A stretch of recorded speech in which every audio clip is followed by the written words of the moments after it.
Good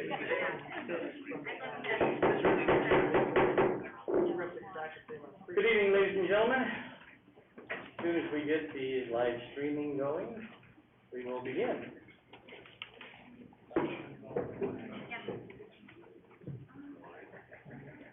All right. Welcome. This is the time and place that has been properly noticed for a regular council meeting of the City Council for Caldwell, Idaho. It is Monday, September 20th at 7 p.m. Again, we'd like to welcome all of you and hope you enjoy your time with us this evening. We will begin with an invitation by Dr. Russell Snow. Is Dr. Snow here? Okay. Then we will have an invocation by Pastor Jim Porter. If you'd all please rise for the invocation and then remain standing for the Pledge of Allegiance. Our Heavenly Father, we thank you for this beautiful day again in our hometown, the one that we love, the one that we esteem, the one that we are so proud of. We thank you for your goodness to us as a community, as a family, as people that are involved in the building of a new day here in Caldwell. We thank you for the leadership that's on display before us. We thank you for their congeniality and the way that they esteem one another. Thank you for the progress that's been made over the last number of years, Father. It's a testament to your faithfulness to towns run well. Thank you again. We pray this in your name. Amen. Amen. I pledge allegiance to the flag of the United States of America and to the republic for which it stands, one nation under God, indivisible, with liberty and justice for all. Thank you, and please be seated. Would the clerk call the roll, please? Alvin? Here. Hopper? Here. Colson? Here. Pollard? Here. McGee? Here. Thank you. We do have a quorum of council members to hear the items of business before us this evening. And again, a warm welcome to all of you. Is there any item on the agenda that presents a conflict of interest for council members? All right. Thank you very much. We will begin this evening with a special presentation by two of my wonderful friends that also happen to be involved in the Caldwell branch of Treasure Valley Community College. So I'm not sure, Senator or President, which is going to make the, well, we welcome you both. So go right ahead. If you'll just give us your name for the record, if you would. Thank you. My name is Abby Lee, and I'm Associate Vice President for College Relations for Treasure Valley Community College. And I go by a number of different names, but tonight I'm representing TVCC Caldwell Nancola Center. We're really, really excited, and what a great night to be here, coming off of Friday night. Mayor, we appreciate everything that you've done, and I'd like to introduce President Dr. Dana Young, who is also here tonight, to lend support and acknowledge how important TVC Caldwell Nancola Center is for our colleges. She's also here to answer any questions if I can't answer them. So with that, we are honored to give you our annual update and to let you see what is happening at Caldwell.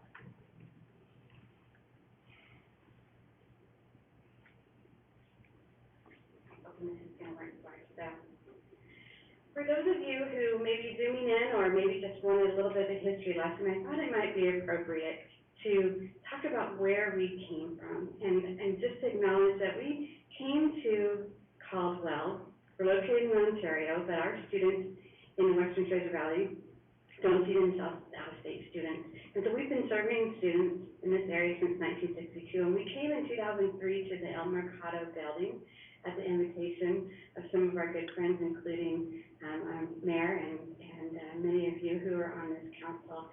And we quickly outgrew that center. And so we made some pretty audacious plans, I like to use the mayor's word, audacious, to move over to Sky Ranch. We even had groundbreaking. It was so exciting. And then 2008 happened, and everything just kind of went out the window, and we were just stunned by what was going to happen next. We couldn't see a path forward, but the mayor could.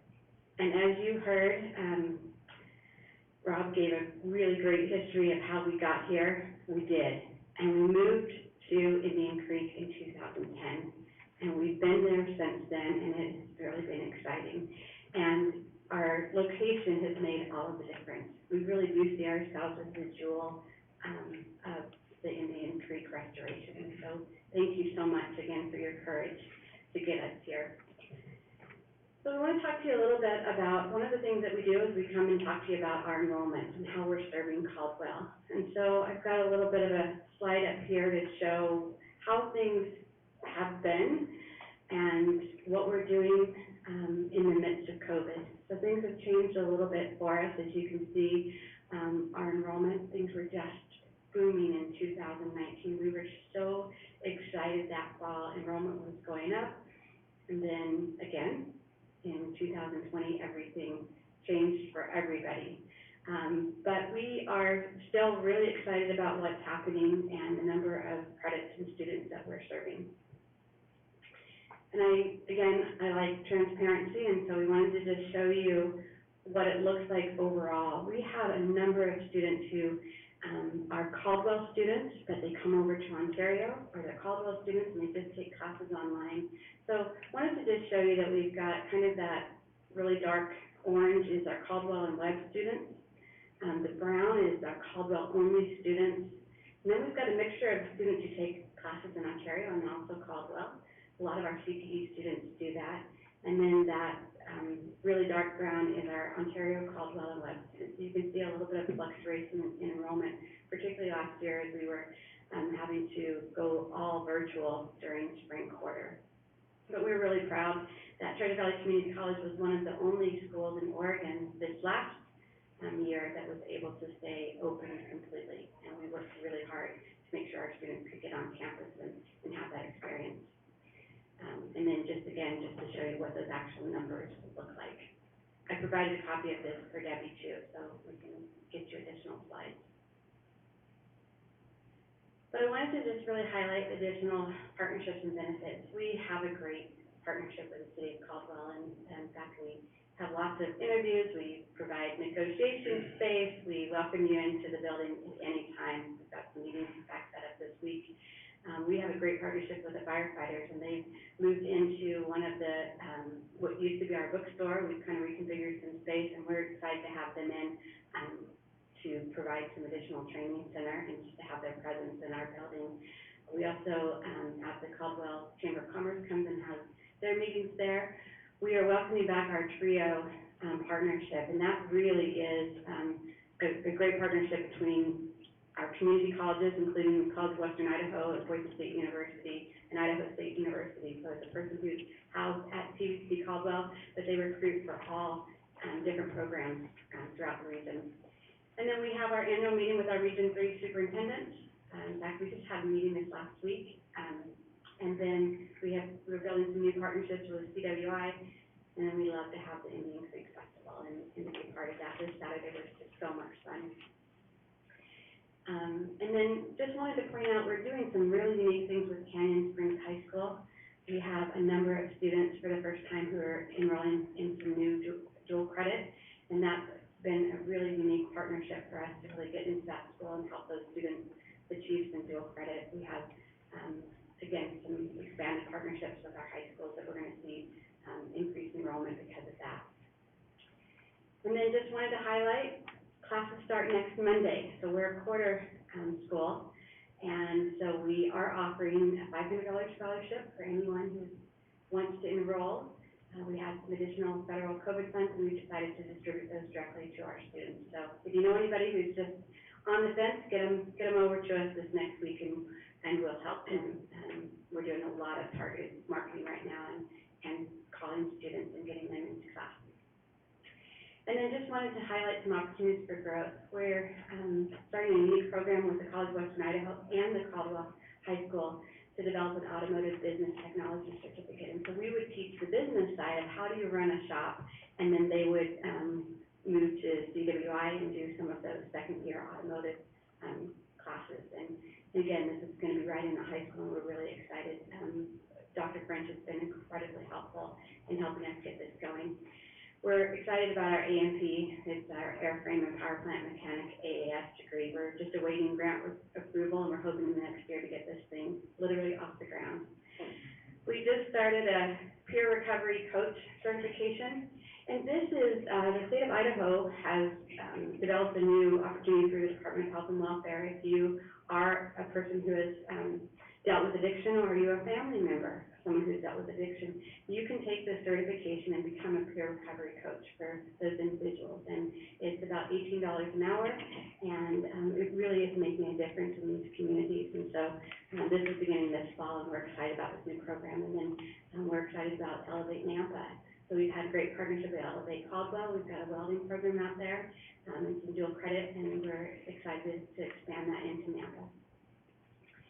And then these are kind of our key programs. So if someone asks you, what's GDC doing? Well, we do transfer, we do some CTE, but we're really focused on our addiction studies, criminal justice, cybersecurity, which you've helped us with, and then our industrial manufacturing and automated controls. And that's all of the food facilities, our production plants. We've got some classes. We weren't able to do it this year because of COVID, but we have had classes out at Simplot where we actually take our instructor out to Simplot. He teaches the classes and employees on their equipment, and they're able to get their degree, and it's just been phenomenal. So we're excited about getting back into that, hopefully this next winter. And with that, I'm trying to stay within your time. We have so many great stories, but I would love to answer any questions or provide any additional information. And again, we just gave you a little bit of a token of appreciation, and we would invite you to come over to the center at any time. Please enjoy Bridges. I can't say enough about how great Phil and Carol are, the Whitbecks. They've just added such a presence to our center, and we're grateful for them, and we're grateful for your support. And with that, I'd be happy to answer questions. Thank you so very much. We appreciate you being here tonight, and thank you for sharing all your wonderful information. Questions from council? Mr. Mayor, Mr. Pollard. And I apologize, maybe you mentioned it and I didn't hear. I saw the aviation mechanics position, but what about the ground school? Are you still working the ground school program with the helicopter program out at the airport and in that partnership? Mr. Mayor and Councilman Pollard. Yes, thank you for that question. That is one of our key partnerships, and I can't believe I didn't have a slide up there. Our helicopter program really is the cornerstone of our Caldwell Center right now. We have a great partnership with Silverhawk. So we do the helicopter flight school here in Caldwell at the airport, and then we do the fixed wing over in Ontario at the Ontario airport. So we kind of do the best of both worlds, and a lot of our students transfer.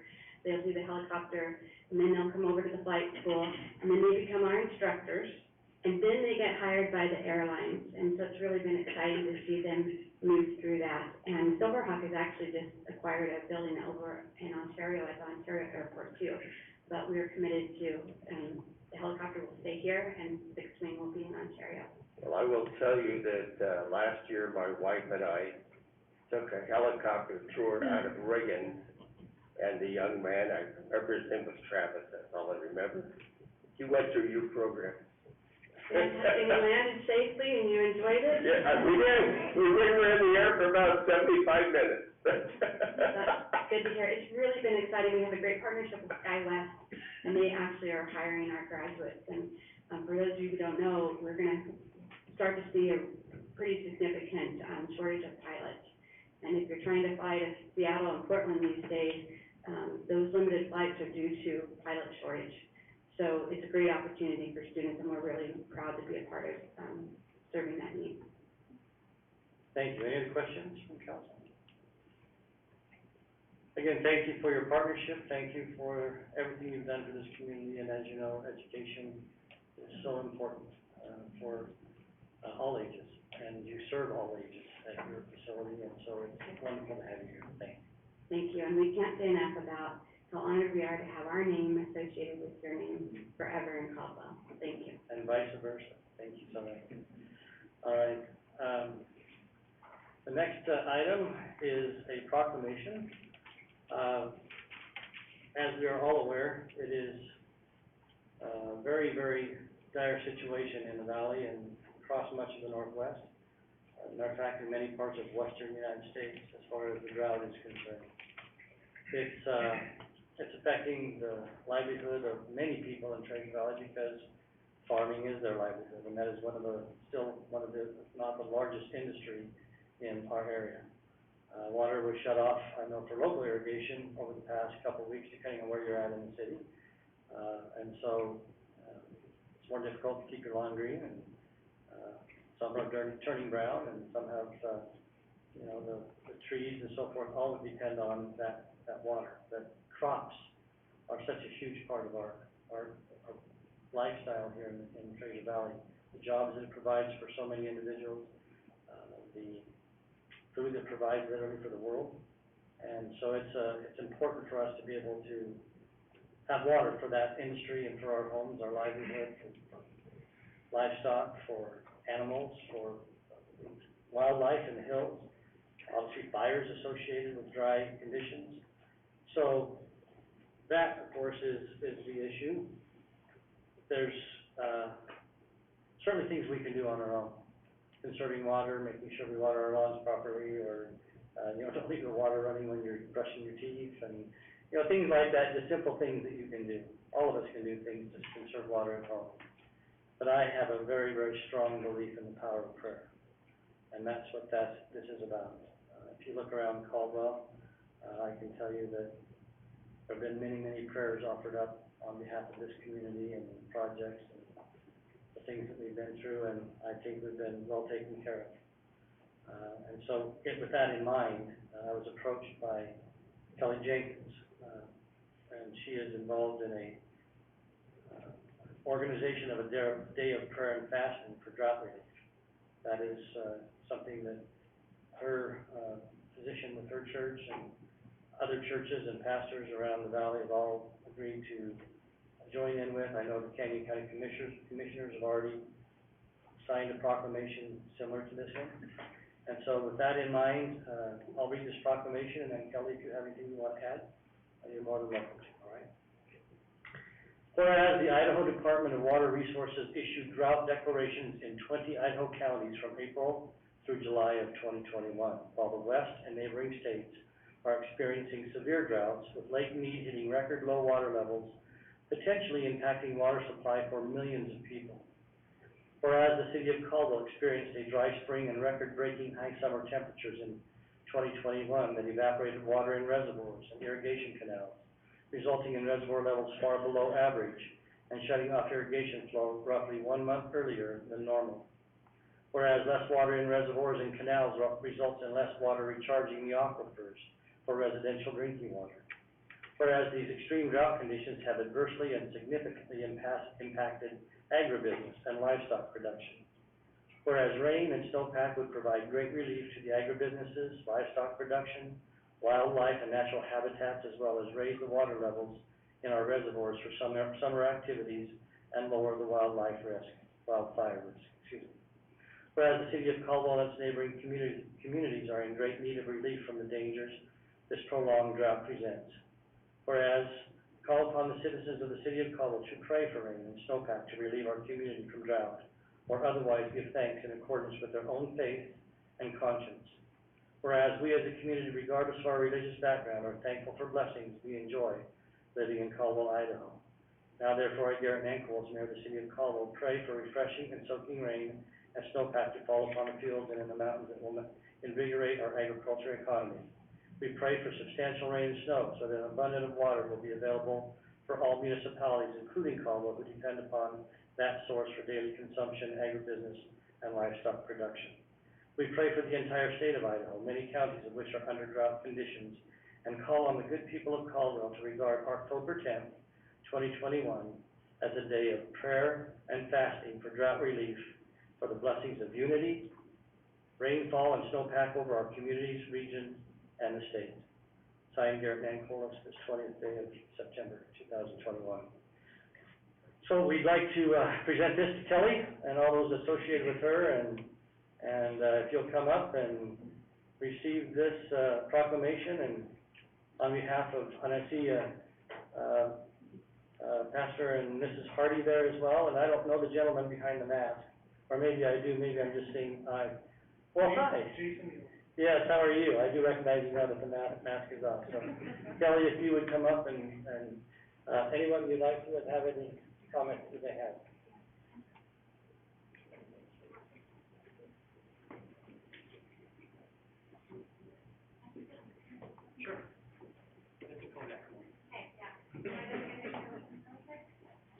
Only us older people recognize Kodak moment, right?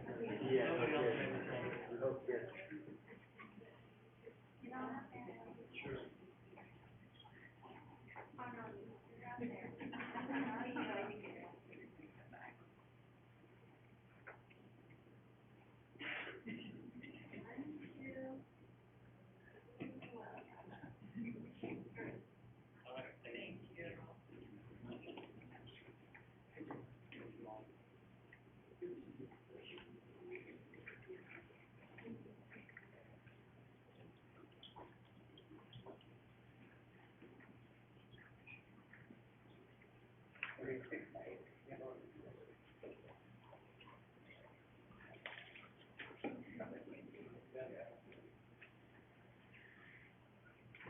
Mayor and councilmen, thank you so much for, all that you do for this wonderful community. We are blessed, to be citizens here and to have your leadership in guiding us. And we all know that great things happen when good people come together and make a difference. And this day of prayer is going to be an incredible day for our entire community, the county and Treasure Valley, and hopefully beyond. We'll bring the whole state together in prayer, and we just are so appreciative of your support, so thank you.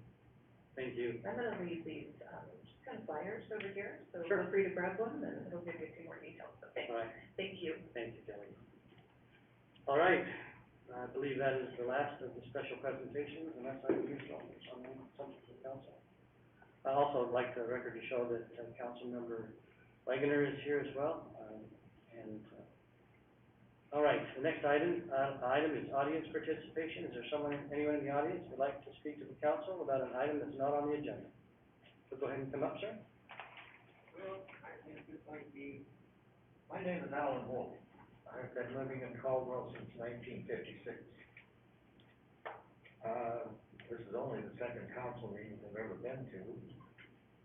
But I've noticed in the newspaper, in there, many things that in the long run are gonna change the city of Caldwell forever. And I have not seen any long-term projections for how it's going to affect the city of Caldwell. Part of them is the rezoning from agricultural to residential that's going on. Driving around this town, the planning and zoning looks like it's using a shotgun to figure out where to put things. I haven't seen any sewer lines being dug. I haven't seen any water lines going in, clear out to Carter Road, clear out to San Paulo. How many septic tanks and sewer drainage fields are it gonna take before the water's contaminated, surface water? How many wells are gonna be drilled out for these places out, some of them in the middle of the desert, before the aquifer is drained, before it happens like it's out there on Lake Lowell right now where 10 wells went dry? How much is it gonna cost the citizens of this town when they have to connect these things to the city services? Who's gonna pay for those sewer lines? Who's gonna pay for those water lines? Who's gonna pay for the new sewer plant?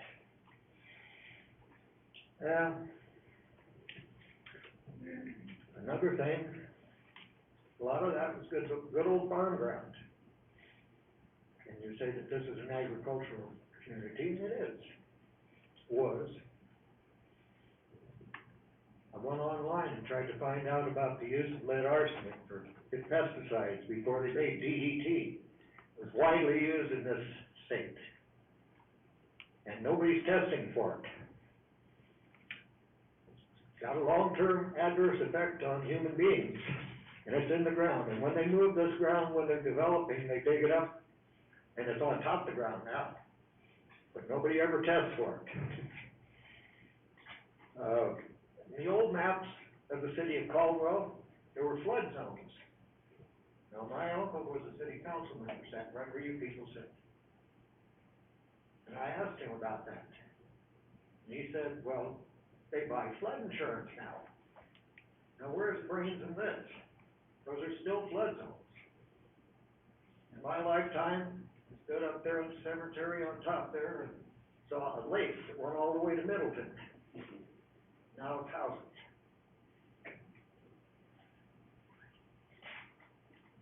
On your financial reports, on your request for the new 5% or better increases, I see swimming lessons listed. And they didn't have a swimming pool this year.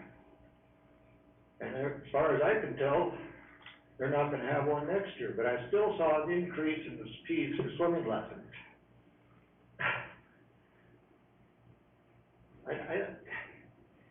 It frustrates me to think that there is no explanation given to the people of Caldwell how these things happen and what's gonna be in the future, what's gonna be happening.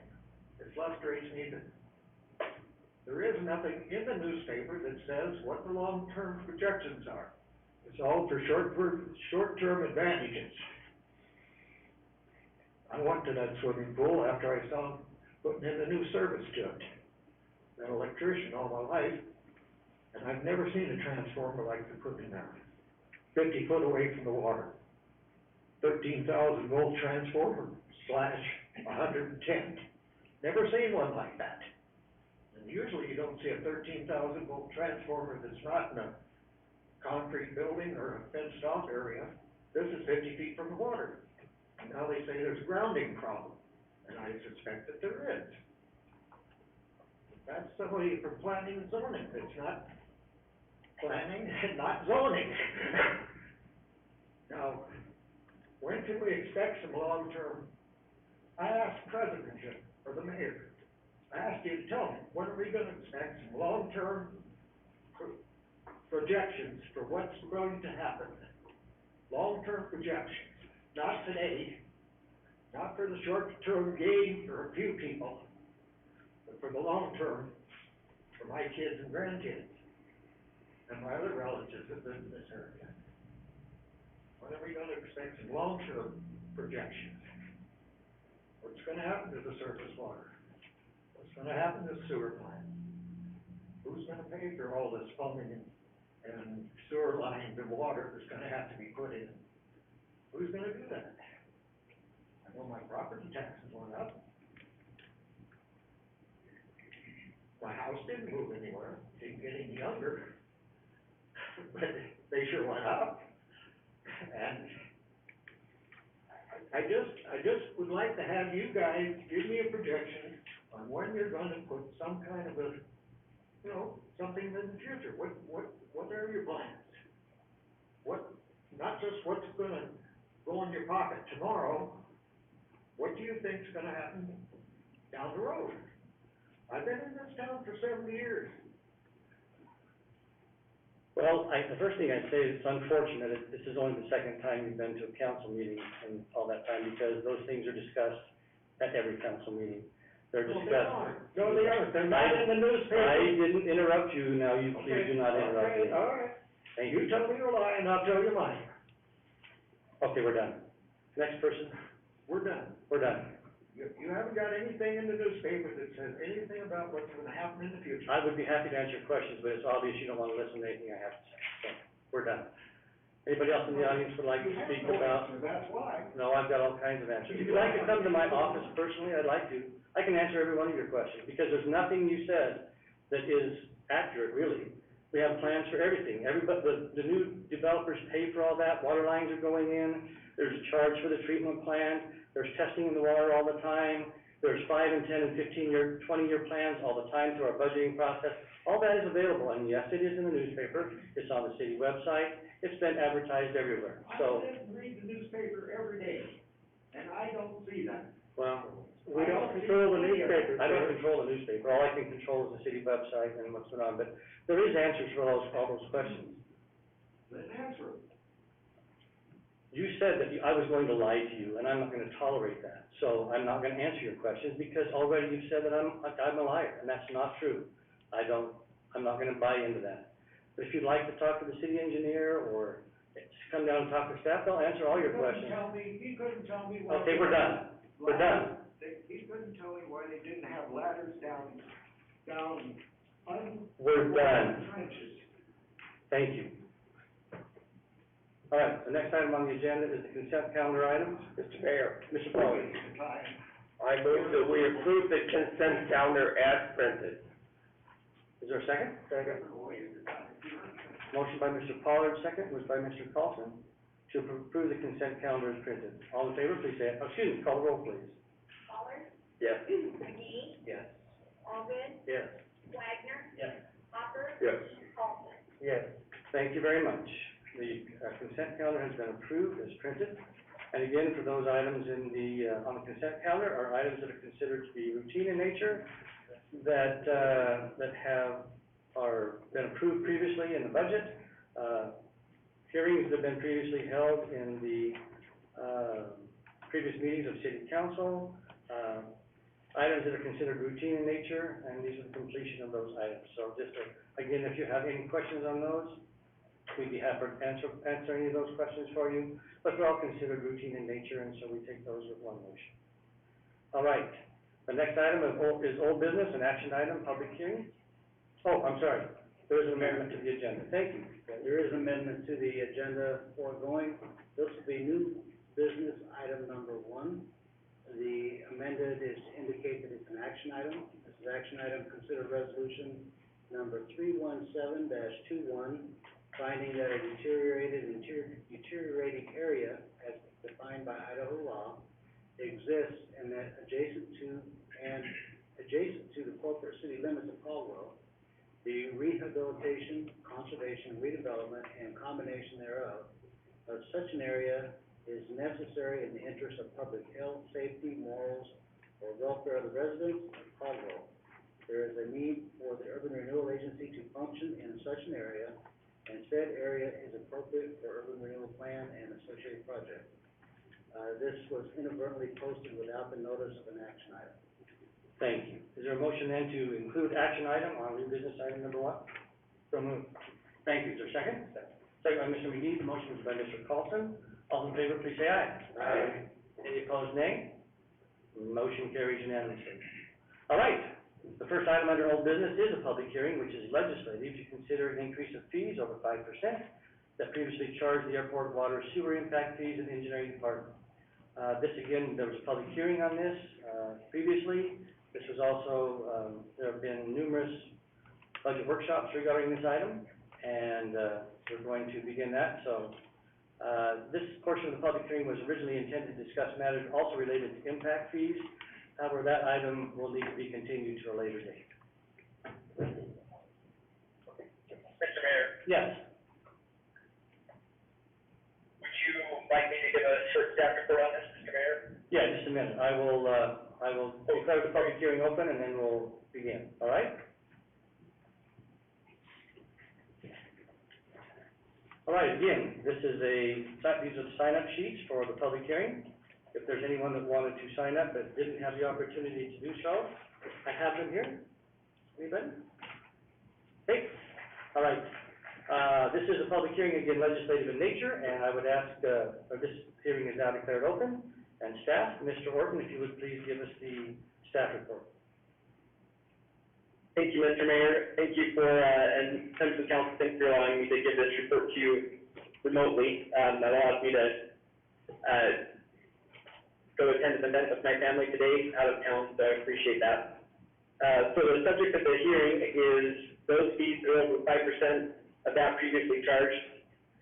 There are a couple of exceptions to this, but mostly these are actually new fees or fines that are related to items or challenges that we've had that we need to be able to address or prevent issues. So I'll detail each of those very quickly. In the airport lease rates are being adjusted on the basis of engineering news record construction index Engineering News Record is a well-respected index across the United States. They have two main indices, one for construction, one for building. They sound similar. Construction would be more relative to infrastructure, asphalt, and things like that, and that's more appropriate for what's done to maintain the surfaces and the airport. So, the purposes of the airport fees that are charged are two things. One, to match federal grants from the Federal Aviation, or administered by the Federal Aviation Administration to help to maintain the surfaces at the airport, and two, to pay for maintenance and operations of the airport.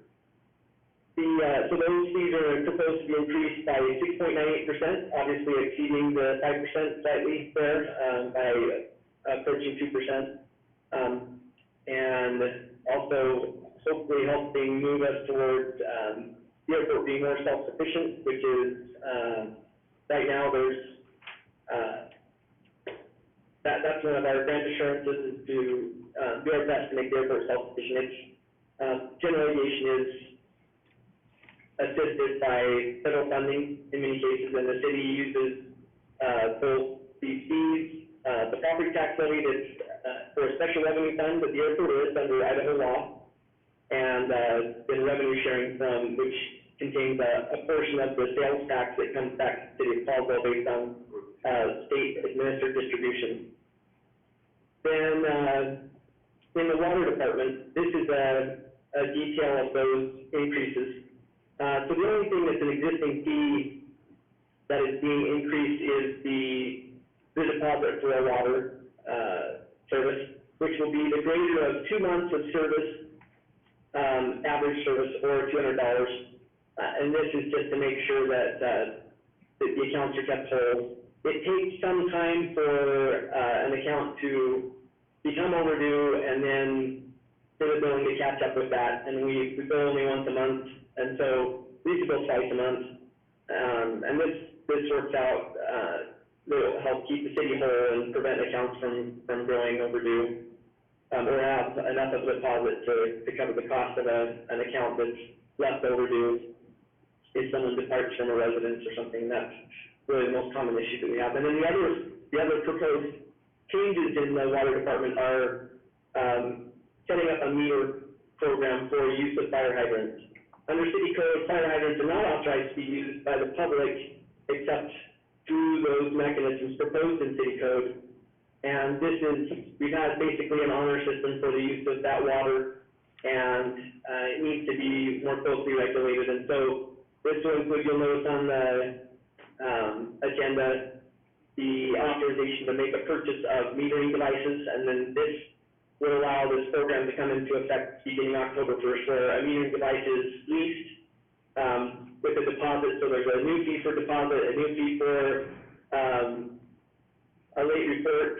The idea is that they have a meter, they report water usage with that meter, and then a lease fee for that meter if someone wants to hang on to it on an ongoing basis, which could be the case for someone that's building things and using water for suppression and such. And then a repair cost, which is just at cost plus 15% for the administrative expenses that will be associated with making repairs to those metering devices. Then moving on to the sewer, just an addition of a new fee for call-outs. If someone needs a emergency septic dump, septic dumping truck, sometimes they have an emergency and they've got to do that outside of business hours. We just need that to cover the cost of providing that service. Generally, it's a call out and overtime for a staff member. And so this is basically just an at cost based on the highest paid employee at the treatment plant. So whoever responds to the cost is covered. In engineering, Mr. McDonald, the city engineer, may want to speak to these new fees for engineering. So, hand the mic to him. Thank you, Mr. Orton. Mr. McDonald? Thank you, Mr. Mayor and Council. We have two new fees that we've added in engineering, and those are associated with plan review. The first is regarding internal roundabouts that may be designed within a development. A roundabout requires a lot of geometric design, and so it gets very technical. And so we have a fee associated with that. so that we can sub that out to a consultant that we have that designs our roundabouts in the city, so they can review and make sure that the alignments are correct, and that is outside of a typical plan review, and so, we wanted to make sure that that cost was covered, for whatever the consultant would charge to review that. The second fee is, an additional plan review fee on submittal number 4. As a subdivision goes through the plan review process, we have found in this market and economy that, oftentimes, submittals are made in haste and they're not complete, and we find ourselves, the city, doing a lot of, quality control on these sets of plans, and so, in the past, we have received as many submittals as they want to give us without charging any extra fees, and we find ourselves ending up upside down, from, being able to support the time that it takes. And so what we are doing now is implementing a new fee on resubmittal number 4, so that, we can recover some of those costs if we go beyond 3 plan reviews. A typical development should be approved in about 3 plan reviews, but we've been finding that, with a lot of the work that's been going on, we've received a lot of plans that are not ready for resubmittal, and so we have to continue to do resubmittals. So we feel like this is a good way to discourage, those additional submittals and maybe encourage those engineers to review their plans a little closer before they make those submittals to the city. Thank you, Mr. McDonald. Any questions? Any questions for Mr. Orton or Mr. McDonald? Mr. Mayor, Yes. if you would like, I'd be happy to give a short explanation too of the reason for the removal of the impact fee, Sure, go right ahead. modification. Go right ahead. Thank you, Mr. Mayor, members of council.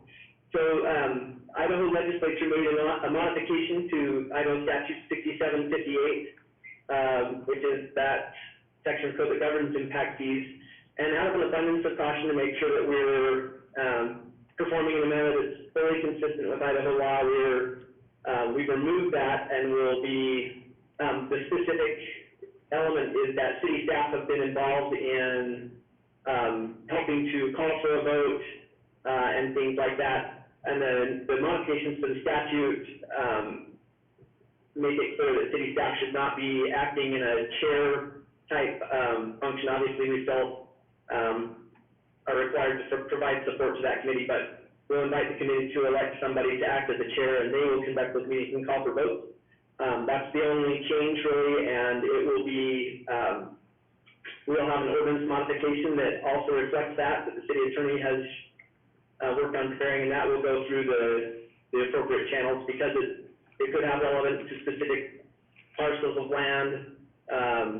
Arguably, it's gonna go through the planning and zoning process first, and then it'll come to the city council for modification, and we'll ask the impact fee committee to make an adjustment there. One other thing to note about that is it does allow the impact fee committee to remain intact with the membership as it was constituted under the statute previously, but it does, at the renewal of terms, it does require that all members of the committee now be folks who are citizens within the incorporated limits of the city, and we have a number that are in the impact area and surrounding areas. So that'll happen in time as terms expire. So those are the modifications, and that's the reason for the removal of impact fees from the agenda. Thanks, Mr. Mayor.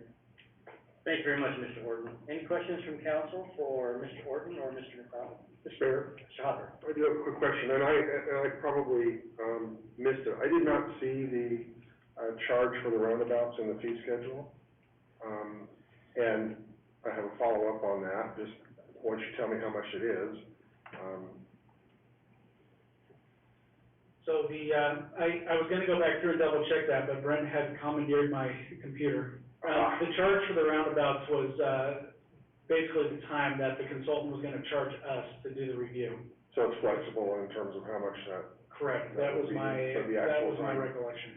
and so we certainly want to encourage roundabouts more than discourage them, and I guess one of my concerns would be, again, for an internal roundabout that's on just a non-collector, non-arterial, that makes sense for them to probably put that fee, but I just wonder if they are contributing to the roundabout in a arterial or collector road that passes through their development.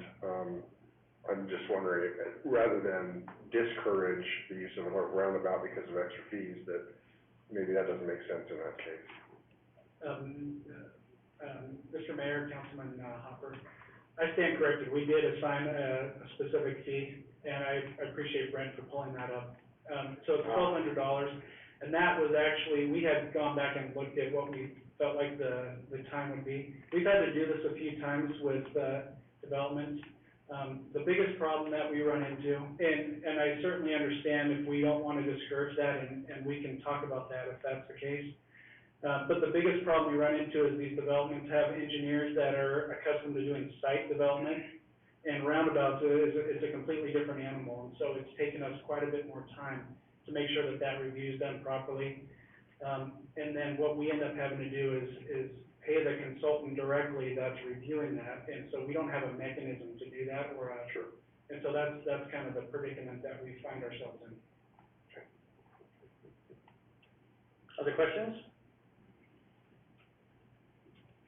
Okay, again, last call. Is there anybody after hearing the testimony that would like to sign up that didn't have the opportunity to do so? Okay, is there a motion to close the public hearing? So moved. By Mr. Allgood, second. By Mr. Carlson. Any further discussion? All in favor, please say aye. Aye. Any opposed, nay? Motion carries unanimously. Again, these are just the fees that do exceed the 5%, the majority of the fees do not, or new fees that, new fees that we haven't had in the past. Just to clarify the question that the other gentleman asked previously that I wasn't able to answer. The fee increase for the swimming pool is only if you use the pool, and only is charged when you use it, so it's not a fee unless you use the swimming pool. So I didn't have the opportunity to answer that question about that fee. Anyway, I will now read these resolutions by their title only and ask for council's consideration. This is City of Caldwell, Idaho System Sewer Fees and Policies, Resolution 31021. Whereas Section 33B 14 of the City Code authorizes the city engineer of the City of Caldwell, Idaho to prescribe charges for sewer connections and such charges to be enforced after approval of the mayor and city council by resolution. Mr. Mayor? Mr. Hopper. I would move that we suspend the rules and consider resolution, oh, theirs is a resolution, you're right, I'm sorry. So, yes, I would move that we adopt resolution 310-21 for the sewer system fees and increases over 5%, new fees and increases over 5%. Thank you. A motion by Mr. Hopper, second by Mr. Allgood. And again, these are sewer connection fees and fees based so that the new people who hook on to the sewer system pay for the sewer system. Increases in the sewer system are paid for by new connections to the sewer system. So as we move forward and development comes in, they build their own sewer and then they dedicate it back to the city. So it doesn't cost the ratepayers or the city existing ratepayers anything. New growth pays for itself in this circumstance.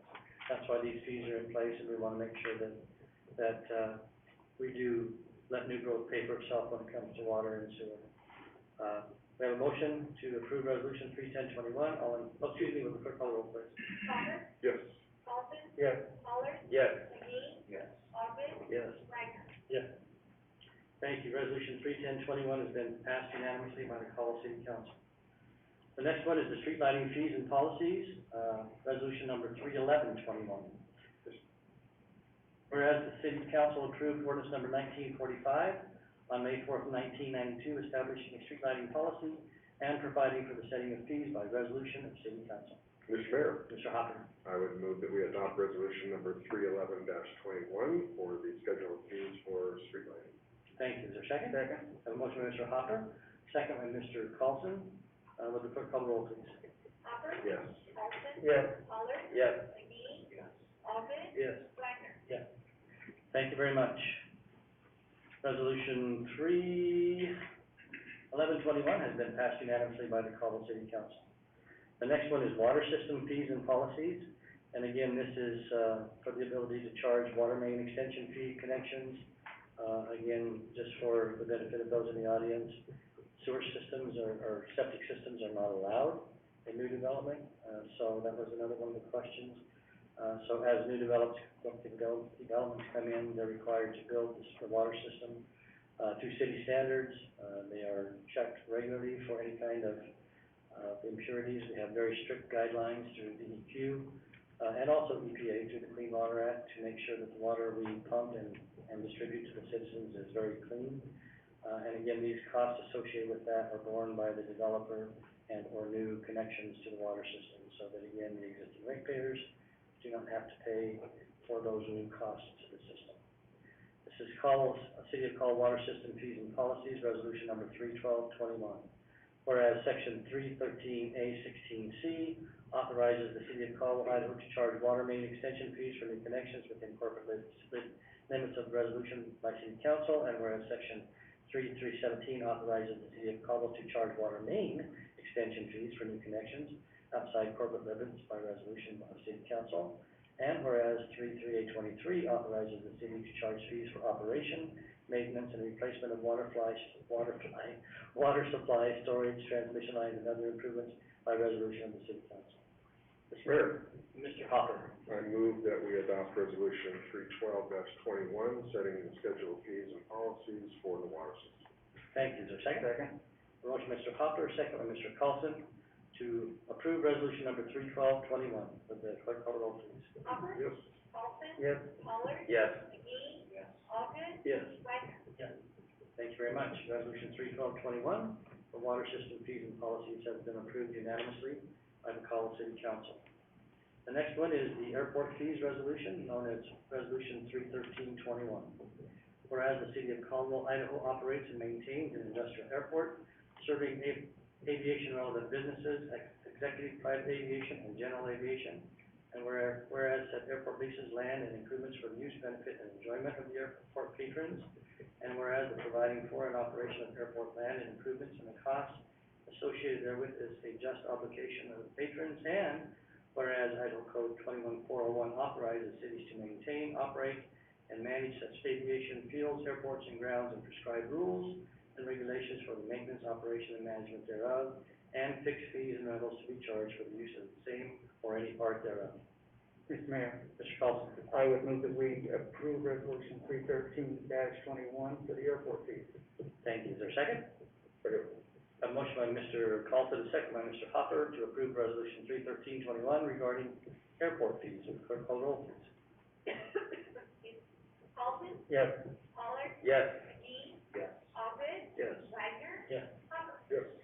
Thank you very much. The airport fees resolution has been adopted unanimously by the Caldwell City Council.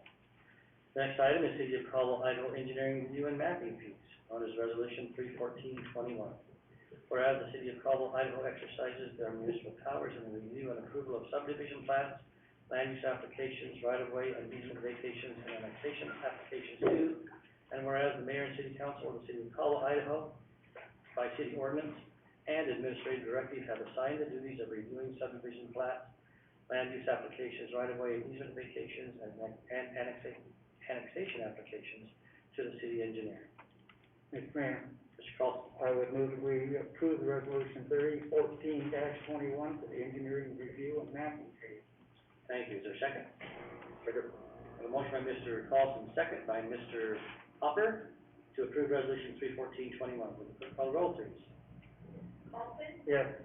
Pollard. Yes. McGee. Yes. Alden. Yes. Wagner. Yes. Hopper. Yes.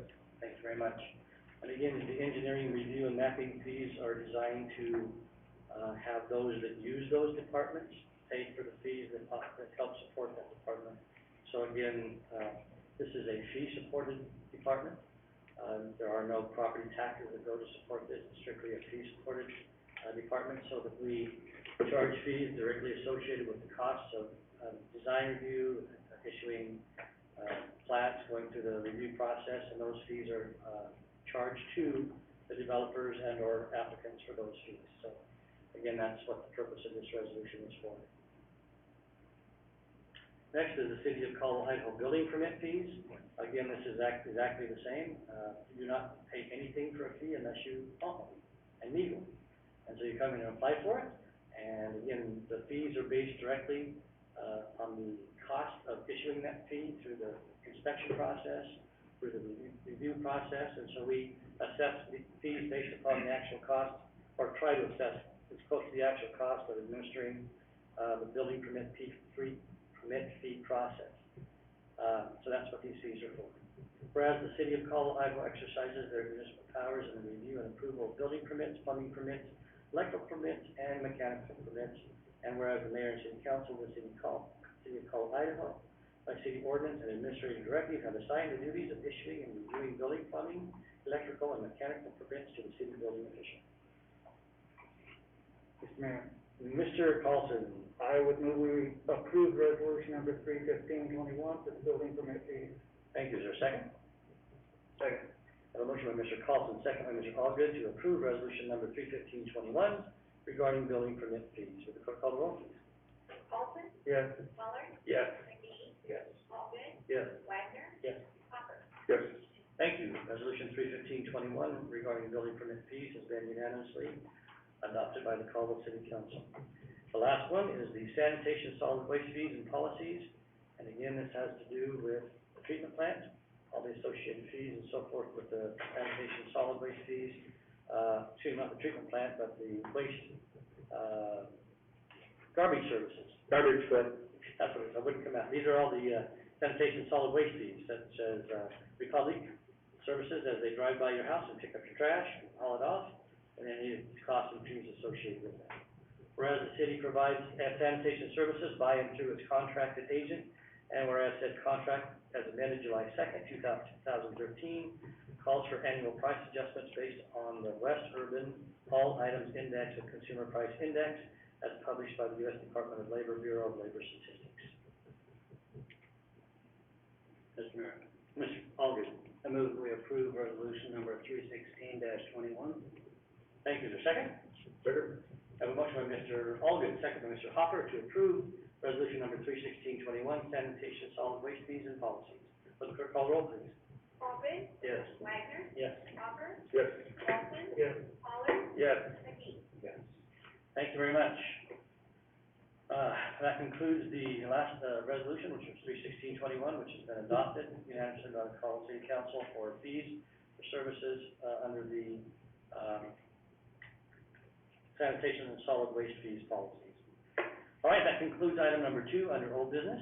Moves us to item number 1, which is an action item, as amended at the beginning of the meeting.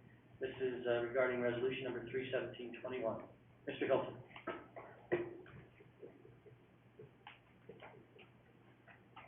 Good evening, Mayor and Council.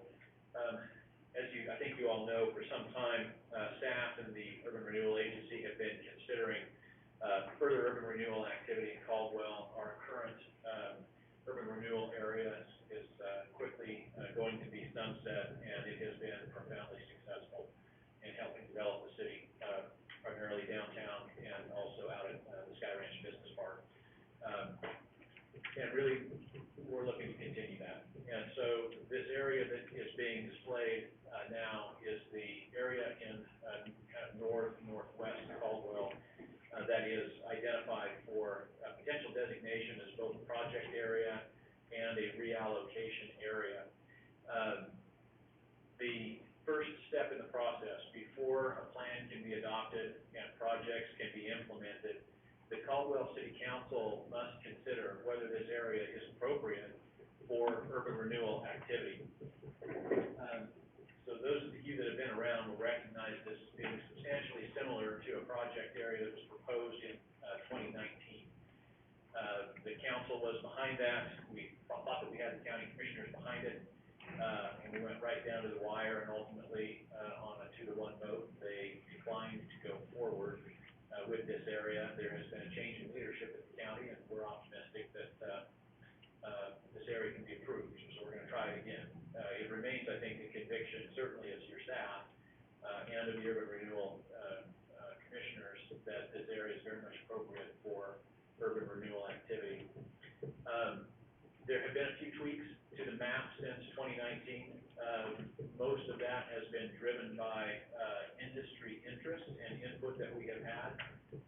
Some of it has been driven by property owners who have begun begun to market their properties and looking to, sell them for development, and of course, would want to be, within the urban renewal area for that purpose. So, similar, for the most part, there are, a few properties added here and there.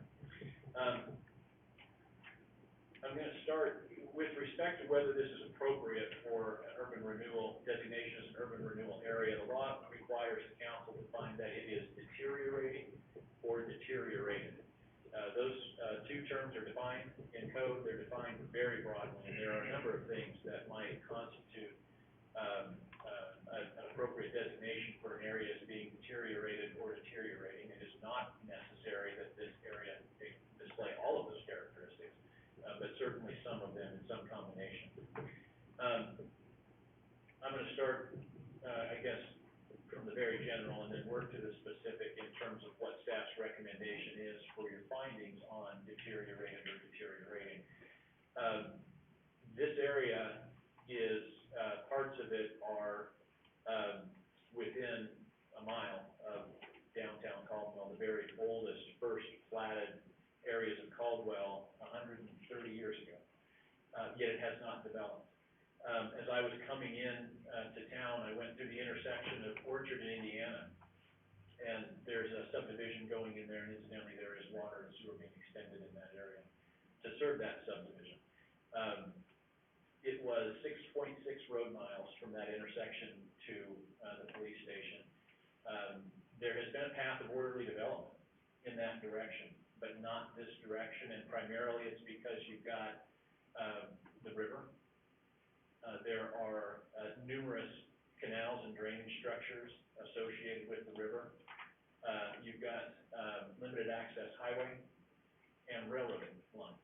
And it's the combination of those and the area topography that has made it extremely difficult over that 130 years for Caldwell to grow in this direction. It's very expensive for private development to come in and bridge those kinds of gaps. And so again, starting from the very general, it's the topography and the access and the challenges that are presented by those barriers that have caused this area to not be developed and not really be subject to orderly development by the city. Urban renewal, of course, is first and foremost facilitates that kind of infrastructure. And the plan that is contemplated, which is not before you tonight, this is just the designation, is largely an infrastructure plan that will help to have the city reach through there with roads and utilities, and traffic controls and those kinds of things that will help bring this area into the Caldwell community. So that's the general. I think that's primarily why we've identified this area, and that is the primary deteriorating or deteriorating condition that is exhibited out there.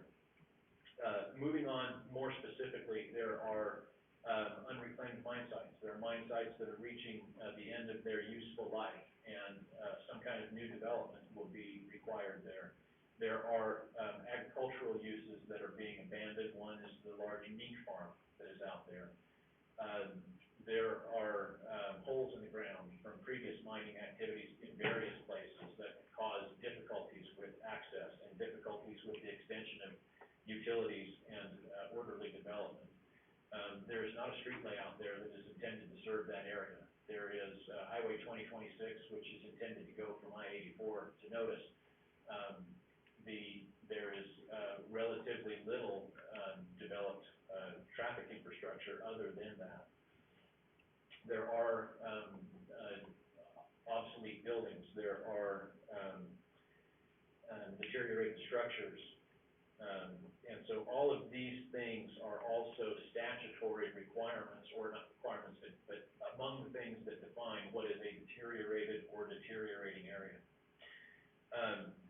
Attached to the resolution, you'll find a map and some pictures with short explanations that sort of highlight some of these statutory findings that would be based upon, that would base your determination on this matter. I don't intend to go through those unless there are questions about them, but they are submitted as part of the record and part of the supporting findings for this resolution. To distill it down, if you'll look at the long recital, the fifth whereas on the first page of the resolution, those are the ones that, as far as staff is concerned, are most significant in this area, that would lead to a conclusion that it is deteriorated or deteriorating and needs urban renewal, to facilitate, economic redevelopment, highest and best uses, to overcome those conditions and to get the infrastructure, in place that, is needed. So, the requested action tonight is simply to pass the resolution to make the finding. Staff will then proceed with, development of the plan that will need to be processed through the city council. Ultimately, the city council will make a determination as to whether this area is formed, both the urban renewal area for the projects and the reallocation area for the funding. We anticipate that happening, before the end of the year. Between now and then, there is a process for the Planning and Zoning Commission to go through, and there is a role for the county to play here as well, since much of this area is outside the city limits. That concludes my report, Mayor. I stand. Thank you, Mr. Hilty. Any questions from council? Mr. Mayor, Mr. Carlson? Mr. Hilty, are the property owners in that area that this affects, are they in favor of this? Most of them are, Mr. Carlton. They, with respect to, the large property owners, I think that is universally true. In order to finalize the area, we will need to have consent in writing from owners of existing active agricultural operations. We went through that process 2 years ago, and most of the all of the property owners, I think, were favorably disposed to that. There is no downside to this for them. There is only potential upside. And so once they understand what it means to be included in an urban renewal area, we find most property owners. And just for slight clarification, what we did last time is we did have a couple of property owners that were not, willing to be in the area, so we changed the boundaries and moved it around. So, the last time we brought this forward, all the property owners of agricultural activity, active agricultural property signed, and we had letters from them. And we'll go through that same process again this time. A lot of what you see there is not agriculture. It's, as the attorney mentioned, it's old gravel pits, it's, some ponds, it's basically bare gravel ground that has been mined out.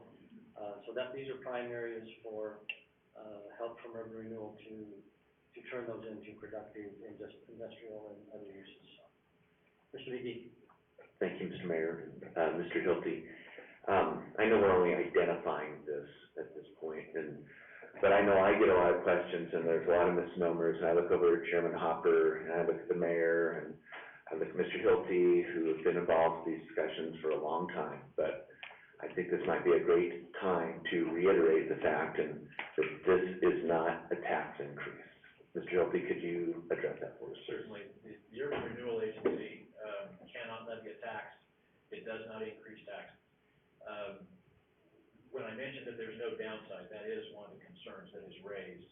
This is going to increase my taxes. It will not increase taxes.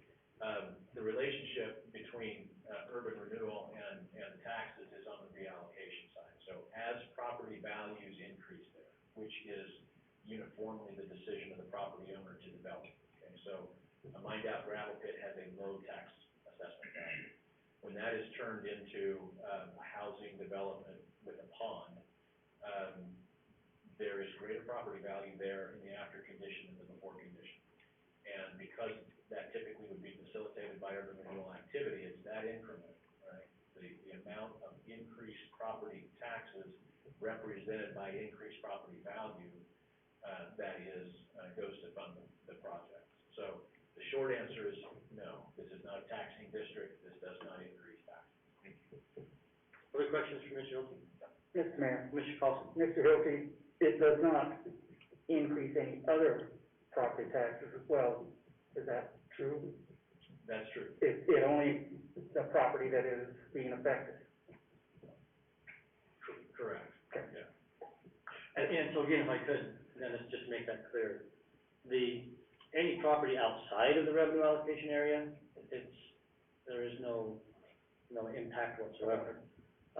What happens is, as Mark said, is that, the underlying property, if nothing ever developed there, just because it's in a revenue allocation area, nothing changes.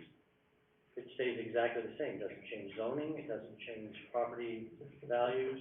I mean, unless they just increase naturally because we're seeing an increase in prices, but, so it changes nothing until that property changes use, the increased, property tax assessment would go up because now there's a 60,000 square foot building on that piece of property. But the underlying piece is the base, and that stays the same until the revenue allocation area is over. The only thing that's affected, and that's why it's called the revenue allocation area, is as it increases in value, then that goes to pay for the project. Mr. Mayor, Mr. Hoffman? if I could add too, actually, the reverse is true for a property tax increase in most cases. Because the urban renewal district, because it is self-funded and it creates its own bonding mechanism, prevents the city ratepayers from having to pay for extension of services. In a normal growth period, anytime that we would increase the capacity of the sewer plant, have to dig a new well to provide water services, for redundancy, for fire suppression, many of those service extensions would have to be paid by the current ratepayers. But in an urban renewal district, those kinds of infrastructure services are paid by the future taxes that will be generated in that area. So it's a mechanism for growth to pay for itself without harming existing citizens. So it's really, the misnomer of taxes is actually doubly untrue because it actually saves money for the city and its current residents. Other questions for Mr. Hilty?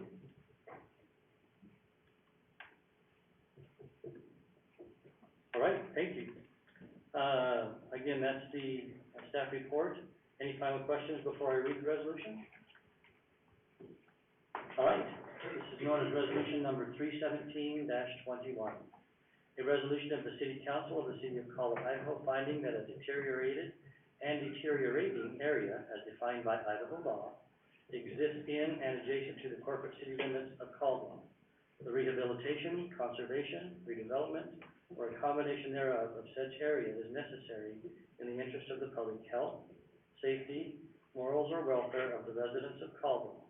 There is need for the urban renewal agency to function in such area, and said area is appropriate for an urban renewal plan and associated projects. Mr. Mayor, Mr. Carlson? I would move we approve resolution number 317-21. Thank you. Is there a second? Second by Mr. Hopper. Motion by Mr. Carlson. Any further discussion? Mr. Mayor, Mr. Hogan? I just wanted to say for the audience out there that may not be aware, and Mr. Hilty alluded to it, this may seem like we're going through this process fast, but we did all this last year, and so we're very familiar with the circumstances out here. So this is not like, we're not doing it in 5 minutes, we've been working on this for, what, a year and a half now? About 18 minutes, Yeah. Maybe, well, we started about 2 So I years just wanted to make that Actually, about clear. 2 years ago, because we started at the beginning of last year.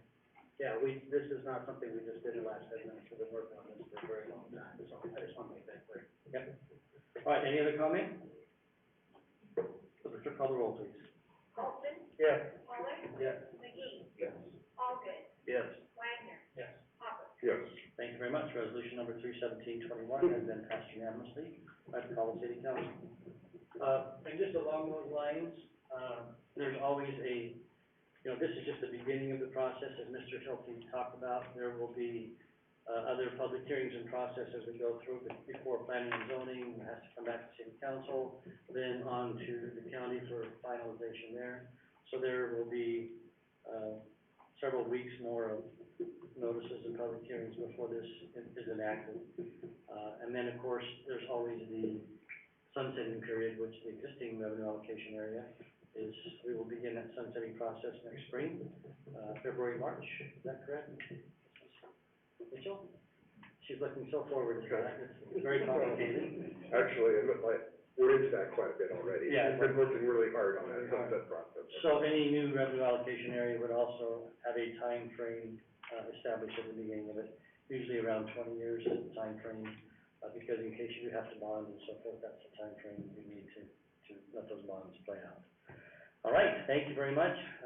This is, and again, if you look at what's happened in the existing revenue allocation area, if you look at nothing further than just downtown and the industrial park, those two things are phenomenal benefits to the city of Caldwell. Million plus square feet in the industrial park of new jobs and tax base that is, coming to the city.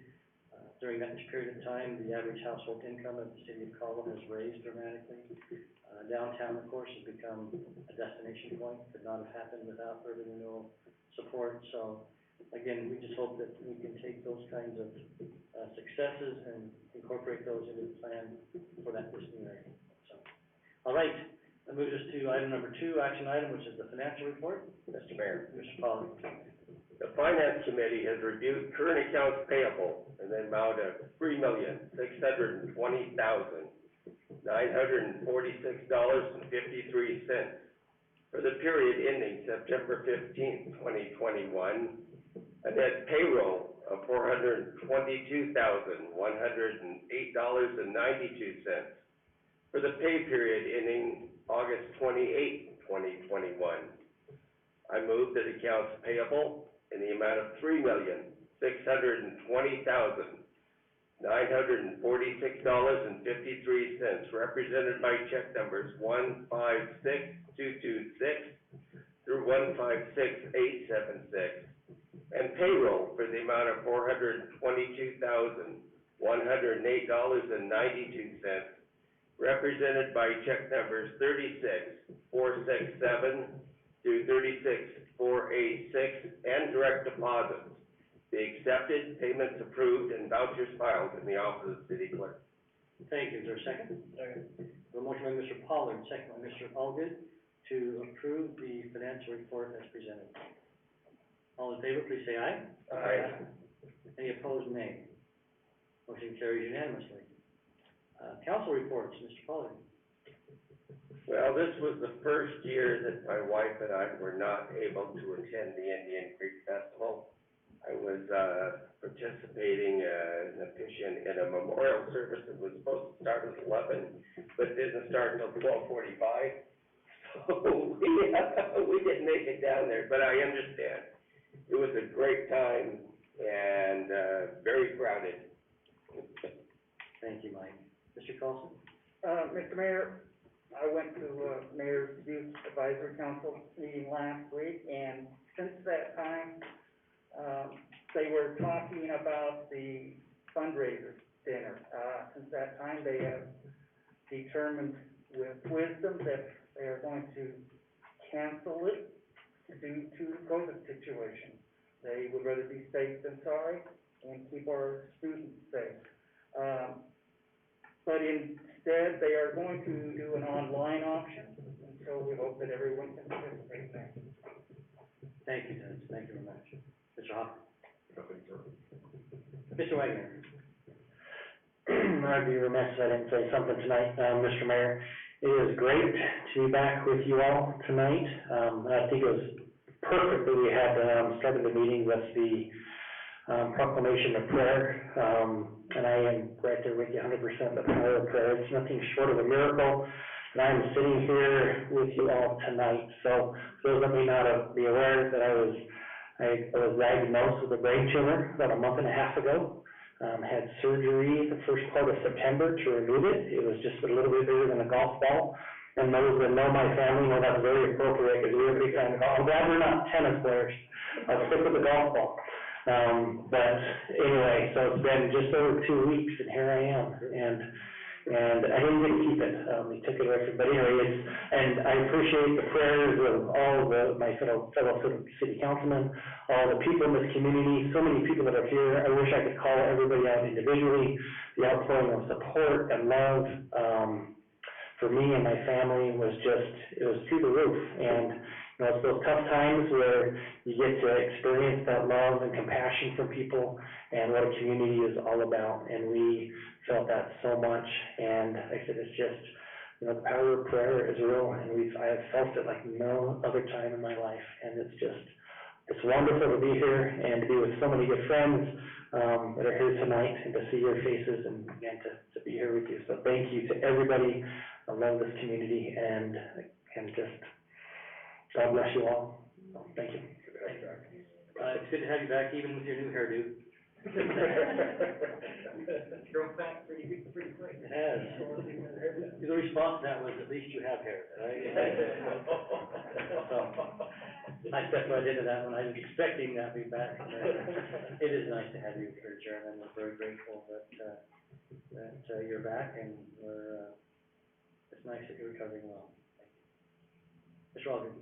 Well, I can't follow that, sir, so I'll pass tonight. Okay. Mr. McGee. Thank you, Mayor. As you know, I usually don't make very many announcements. First of all, Mr. Wagner, great to have you back. Good to see that you're doing well. It's great to have you back. Mr. McDonald and I, have had a pretty tough week, and I wanted to recognize someone that, was pretty special to us, and I'm sure that people in this room, I know, Mayor, that you are aware of the situation. That is that, Ms. McDonald and I serve on the board of Heritage Community Charter School, which is over by the YMCA, if you're not familiar with it. And on Wednesday, we got a kind of a shocking phone call that our principal, Javier Castaneda, had passed away. And if you know Dr. Castaneda, you know what an important person he was in this community. He's done a great job at Heritage Community Charter, which is a charter school that is Spanish-based. I know my children love it. I know Ms. McDonald's children love it. I've seen Mr. Orton come back on the screen out of the corner of my eye, and Mr. Orton's kids go there as well, and it's just a real tragedy. And wanted to take the time there to acknowledge Dr. Castaneda, what he's done in the community of Caldwell, and he's the father of 7 children. Has a first grandbaby is on the way. His second daughter is about to get married, and he's got a son who is on a mission right now. And so the Castaneda family is suffering through quite a bit right now. And so, speaking of prayer, Mr. Wagner, I totally agree with that. And that is, I would just ask that people on City Council, our staff, and the folks that are here, just keep the Castaneda family in your prayers. Thank you. Thank you, John. Unfortunately, that's been too common a theme here lately in our community, and there's lots of people who are suffering right now. And so, for the community as a whole, I think we need to pray for protection and also for comfort for those that are struggling with the different issues right now. On a little bit brighter note, I suppose, the Indian Creek Festival was really well done. They had, I think, 35 or 36 cardboard kayaks, something like that, mid-30s this year. It was lots of fun. It was interesting because one of them was the Titanic, and it sank about 3 feet after it started to set sail. I don't know if they planned it that way or if it was just an unfortunate set of circumstances, but it literally went out, tipped over, and sunk. But it was lots of fun. There were some really great events that day. Was there any ice out there? No ice that I could see. It was a nice day. But again, we're very grateful for Destination Caldwell and everyone who worked so hard to bring that event to pass, and it was a lot of fun. The College of Idaho won their football game. It was a privilege to be there. I had the privilege of singing the national anthem, and that was an honor for me to be able to do that. To see those purple jerseys in the stands again, that was really a good spectacle, and I think the windstorm dampened the second half of the game. I think most of the points were scored in the first half, and once that windstorm came up, I'm not sure any more points were scored, but very few, if any. But anyway, it's good to see the College of Idaho out there on the field, and that great partner they are with the city of Caldwell. We do have the State of the City address coming up this Thursday. It was originally scheduled at the College of Idaho, but again, because of circumstances, we have moved it outdoors, and probably even more fitting. So the State of the City address will be in the plaza, tomato, concrete, cement, but in the plaza. And so it'll be at 3 o'clock in the afternoon. We'd love to have you come, and that way we can spread out, and it's one of those bittersweet ones. It will be the last State of the City address that I had the privilege of giving, and I'm looking forward to visiting with the community about the city of Caldwell. As was mentioned by by Mr. Carlson, the Mayor's Advisory Council fundraiser dinner has been canceled, but there's still an opportunity to donate through the online option, and so I would encourage you to go to the website, and I know that there have been emails sent out, but you may have not received one, but it's certainly been an opportunity to still help those youth. Okay, that is, all I have from just notification. The next thing is, we received this letter from the State of Idaho Attorney General. It's addressed to the mayor and council. Governor Little and I recently announced the State of Idaho's agreement to participate in nationwide opioid settlements with Johnson & Johnson and three major opioid distributors, AmerisourceBergen, Cardinal Health, and McKesson. These settlements total up to $26 billion and include up to $119 million for Idaho and its counties and cities who agreed to participate. Excuse me, I am writing to ask you to join us in participating in these historic settlement agreements. I believe that these are fair settlements that will provide the state and local governments much-needed funds to fight the opioid crisis. The citizens of the state will receive the maximum benefits from these agreements if the state and local governments work together and all participate. Attached is information about the settlement agreements and how you can participate. I look forward to working with you. So we just received this letter. I wanted to let you know, and I'll just bring it to your attention. It's certainly not an action item, but I wanted you to know that unless you disagree, I think there's nothing but upside to this to help with safety services, first responders, and so forth to help. I believe that's how the settlement is going to be affect us. Again, I don't know all the details, but what they're asking for us is to participate in the agreement discussions, which would, I believe, be our city attorney and his staff. So just wanted to bring that to your attention, put it on the record that we did receive this, and unless you object, I will ask Mr. Hilty to participate in these discussions and see where they lead. Is that all right with everybody? Okay. All right. The last thing is, I sent out an email to city council members. I don't know if you've seen this or not. I would suppose that you have, but on September 16th, the state of Idaho expanded crisis standards of care statewide due to the surge in COVID-19 patients requiring hospitalization. In this report, what it states is that the number of cases statewide are literally at a higher point than at any time during the pandemic so far. The Delta variant seems to be very contagious and has affected a broader range of people. Mr. Castaneda was, I don't know what his age was, but he was, I believe, a very healthy man otherwise. We just had a young man, 31 years old, that goes to the church that we go to, that left a 28-year-old wife and 3 children under the ages of 5, just passed away from COVID. The effects are far and wide.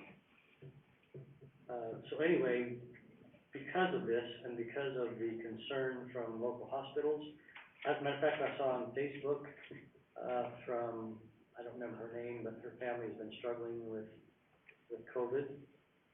He went to the emergency room yesterday and was turned away because they had no room for him. And he wasn't bad enough yet, I guess, to be declared critical, and so he was turned away and said, if you get worse, come back. I'm not sure that's the condition we want to be in. So I just wanted, again, I sent this out, it showed the statistics for Canyon County, and yet there's some other striking data that came along with this, and that was, again, I apologize, I don't have it in front of me, but we're either between 49th and 52nd in the state of Idaho in the number of critical care beds per 10,000 adults, the number of critical care physicians per 10,000 adults, the number of emergency care, physicians per 10,000 adults. And so and unfortunately, those are not good statistics. Matter of fact, in 2 areas, we were tied with Puerto Rico as the worst at 52nd, and I don't remember which 2 of those were.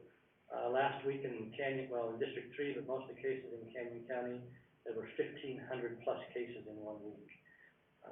So that rises to the area of concern again.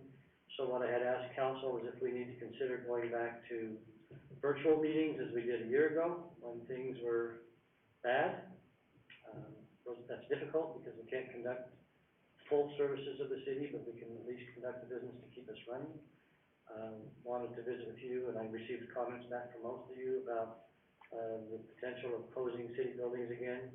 Another thing and I don't know if it's changed since, but a week ago, out of 20 employees in the water department, 5 were working.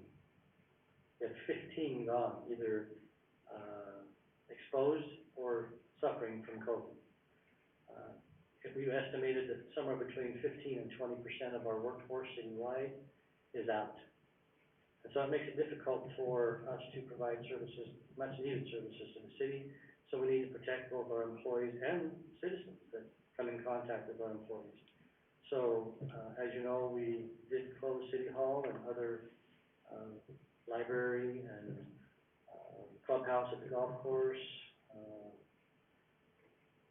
planning and zoning, businesses. You can't close a police station, you can't close a fire station. What about O'Connor? That would probably affect O'Connor. So, again, we're gonna visit with, appointed officials tomorrow morning, and see what their recommendations are as well, but just wanted to bring it to your attention, and it's a concerning issue, especially since the crisis of care standards were issued statewide. I think most of you responded back that you were in favor of, again, temporarily, taking a look at closing those buildings, and certainly it's an administrative action if we want to do that, but I don't want to do it without including you as we've done in the past. So, that's kind of the way we're leaning. If it's okay, after a discussion with the appointed officials in the morning, we'll give you a final recommendation on which buildings could be closed. And again, just so that the audience knows, last time we did approve a resolution authorizing employees to work from home. We found that a lot of employees could work from home very efficiently.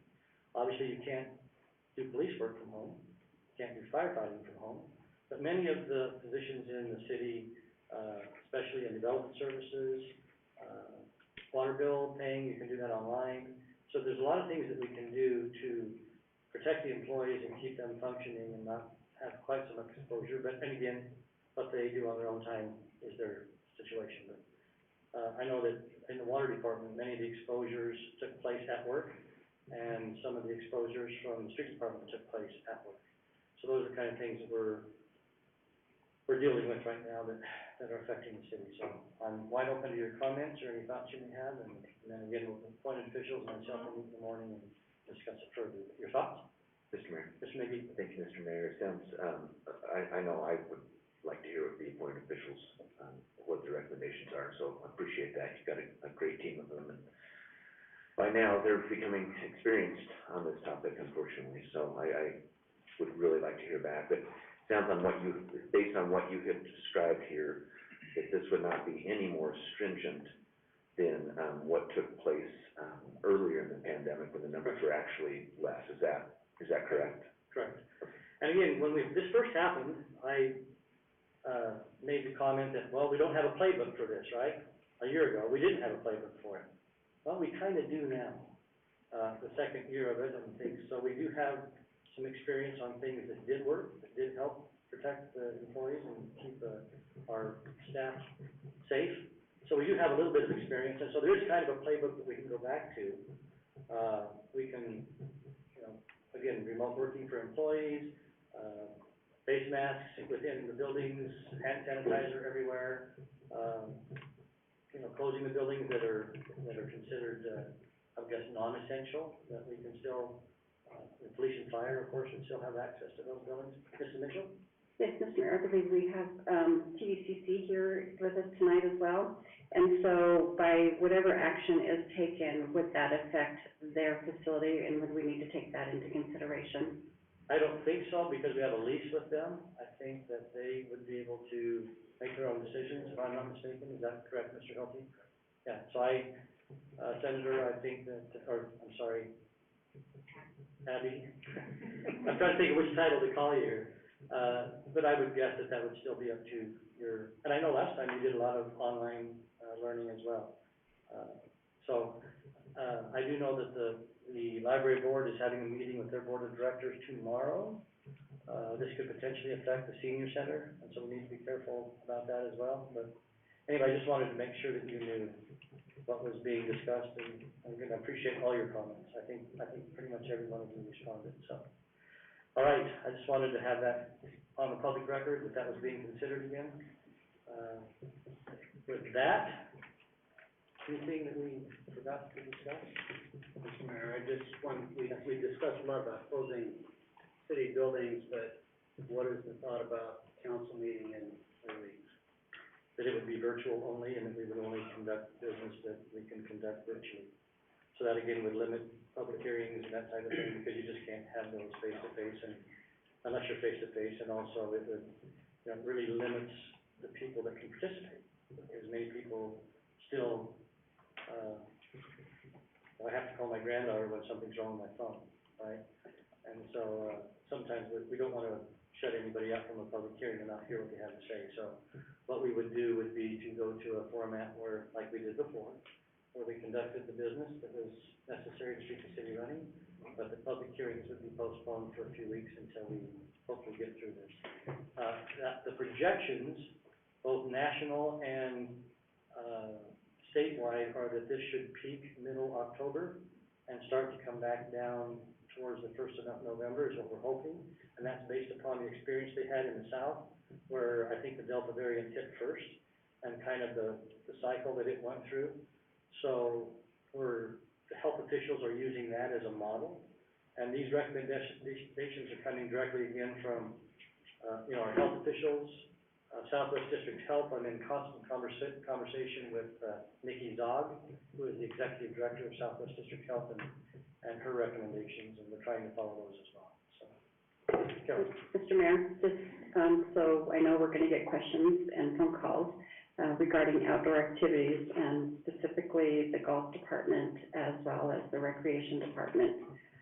Golf is played outdoors, so I know we will get questions concerning if we will be closing the golf course. And then if we close the recreation office, would we still continue with our recreation activities that are outdoors? It's my opinion that outdoors is fine, because most of the, it's shown that outdoor is not as conducive to spread of the virus as indoors.